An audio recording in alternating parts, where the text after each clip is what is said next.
Hello and welcome to Unbox Learning. You're with me Surbi, and for all those who have just hit into my video, I am an educationist and a motivational speaker. I'm a very enthusiastic mother and I like to search for different educational books and toys so that a toddler's brain is always engaged. So today I have come up with very interesting books that I recently bought for my daughter's third birthday. Yes, she has turned 3 now. So I did a lot of research because I wanted to present her with books that are not only engaging but interactive at the same time. And again, since COVID is on the rise, so it's again important that we create that educational, engaging, interactive space within our homes as well. I have been homeschooling my girl since she was 1, and even now I have decided that for another 2 years I'm going to homeschool her. So there's a lot of research that I'm doing. I'm doing a lot of reading. I'm going through child psychology. I'm listening to therapists. So I'm trying to try the best technique so that my child finds learning fun at home. So a lot of you have been asking me the tips and tricks to have a better homeschooled environment. How to create a homeschooled environment. So homeschooling is all about creating an effective teaching learning environment within the confines of your home. So you are not replicating school at home. You are trying to create an engaging learning environment. There are 5 simple easy ways that I discovered. I'm not a homeschool expert, I'm not a parenting expert, but yes, I have been doing my personal research, and I definitely want to share my journey with you because there have been ups and downs, but ultimately the areas in which I have succeeded, I think I must share with all the mothers and fathers and guardians out there who do not want to waste their money into getting their kids admitted into preschools even when the schools have gone online. It does not make sense. Trust me. It is that time of the year when you have to sit with your child and homeschool them, and trust me, they will come out to be a much groomed person, much groomed learners, and you will also in the process groom yourself as a parent.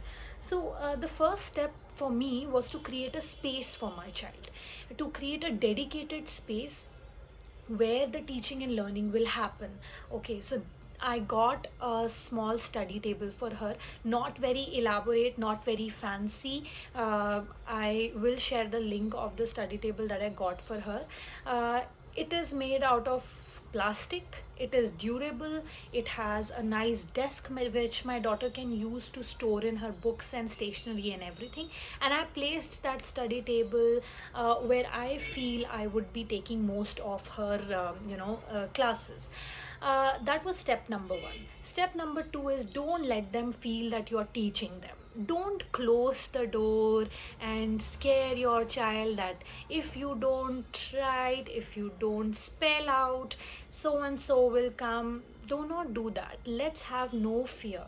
And by chance, if there's any fear that has been inculcated in your child, make sure you're doing away with that.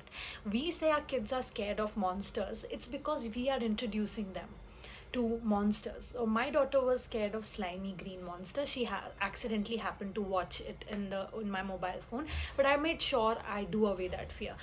In my coming up videos, I'm going to talk about how to help children do away with different kinds of fears.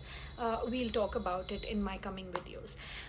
Okay, so after creating a dedicated space, make sure there is no fear, no locking up of doors. Don't give a feeling that the child is being confined into a space or in a particular area. Let the study table be very colorful because colors attract kids.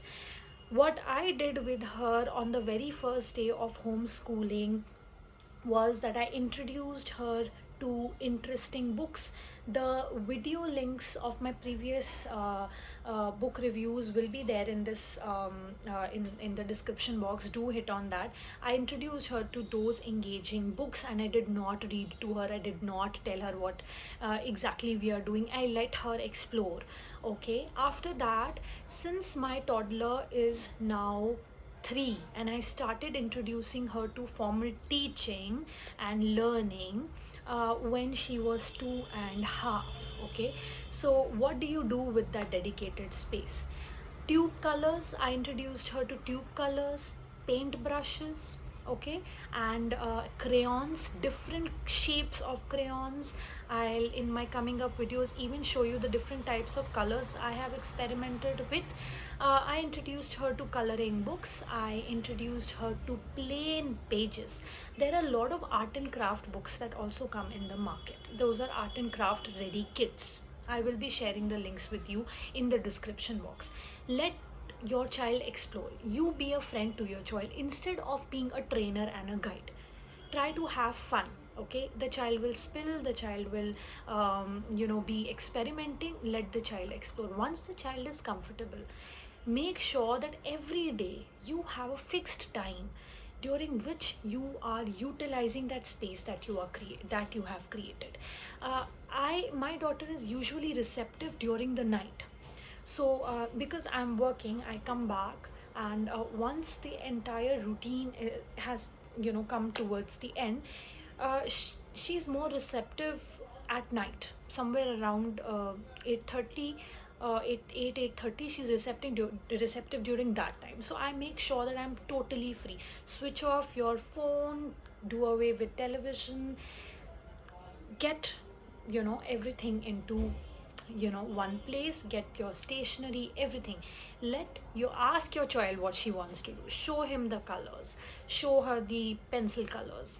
What I did for her, when I wanted to start scribbling with her, I got a very nice copy with colored pages, and I got color pencils for her. Instead of going the traditional way of giving her the lead pencil, I gave her color pencils, and she started to scribble. I said, just do whatever you want to do. I just told her once how she is supposed to hold the pencil, and trust me, the first time they hold the pencil is not like this but like this. So that is fine. Don't try to tutor them too much, because you've just started. Either your child will pick up the left hand or right. My daughter uses both, and you let her be. Do not try to tutor and tell them that you're supposed to use the right hand only. Let them be free and get comfortable. So once you start up with the scribbling, you are not supposed to repeat the same thing daily, because the child will get bored and will understand that mom or dad is trying to create a routine for me. And it's then when they try to get away from that that regime that you have created for them. So after scribbling, you can definitely do some coloring, some tube colors.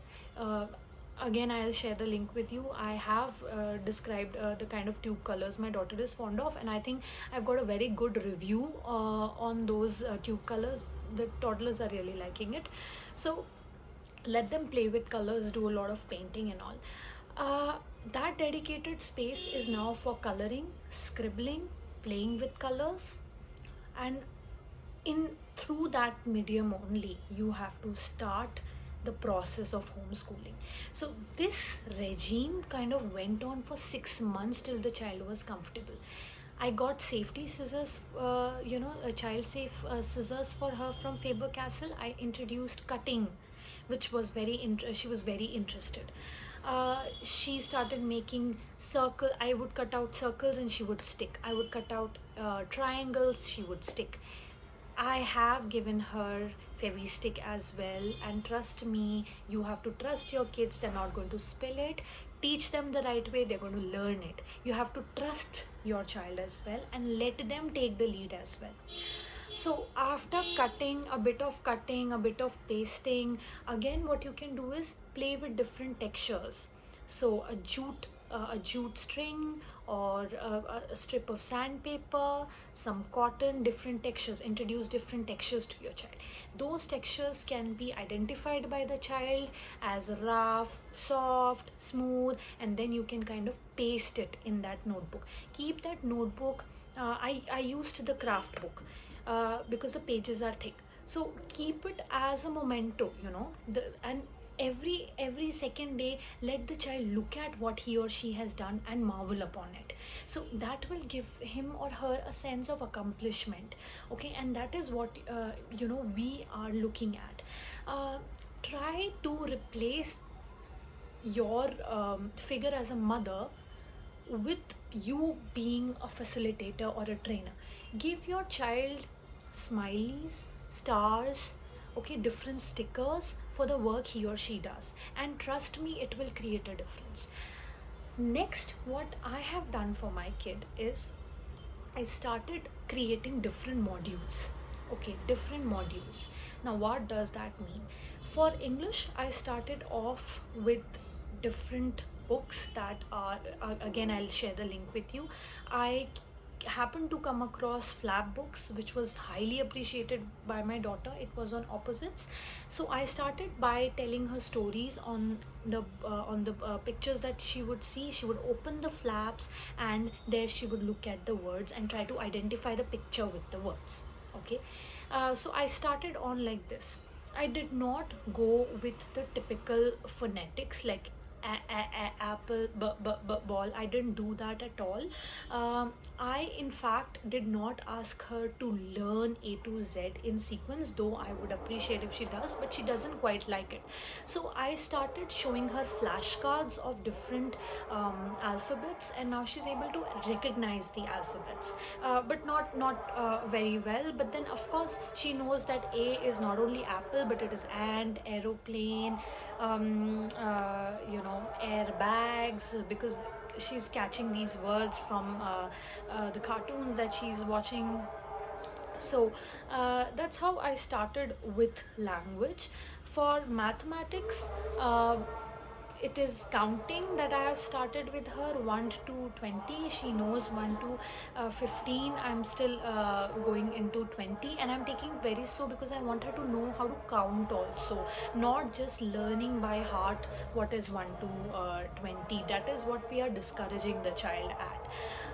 For science, and there are a lot of activities, puzzles, games that we have to incorporate while we are taking different modules. You can start preparing different modules for your child when he or she is around 1.7 to 2 years. That's the time when they become more receptive. After 2 years, you will feel the child has become a little more mature and more receptive. So now, since my girl is 3, I have introduced a little bit of science also. In my coming up video, I will be sharing some very interesting books that I have kept as a different module, to introduce different concepts of science. Of course, if you've been following my videos, you would see that through different toys, tools, and puzzles, I have already introduced her to the concepts of science and mathematics. So now I'm moving to the different level. So make sure that you are creating a separate module and you're looking at different subjects differently. At the same time, there is a need that we kind of integrate all the subjects together. So it's not that if I'm talking about mathematics 1 to 10, I totally ignore the fact that 10 starts from T. So integration of subjects, very important. Okay, so that is how we begin homeschooling the child, and we have to also prepare our mind that yes, we are homeschooling our kids, and it wouldn't be less than what they do in the school. I would really suggest the parents out there, do not kind of given to the gimmicks that the preschool big brands and schools are creating right now, because right now what your child requires is your attention. Okay, and at all, when the schools open and the children are actually going physically into the classrooms, that's the best mode of learning, right?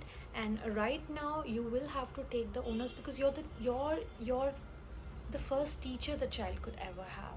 So you have to first identify what kind of learner your kid is, where the interest is lying. Okay, and make sure you are spending enough time. And trust me, when you start homeschooling, when you start the process of homeschooling, you will gradually understand where your child's interests lies. Like, I know my daughter is bad at learning per se by hearting a concept.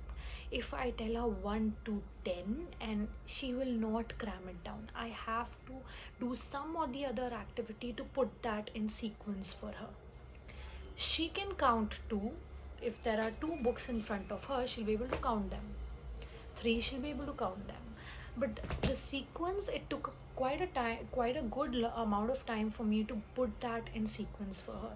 In fact, for ABCD also, this has been a similar situation. But when it comes to verbal language, she is super fast at it.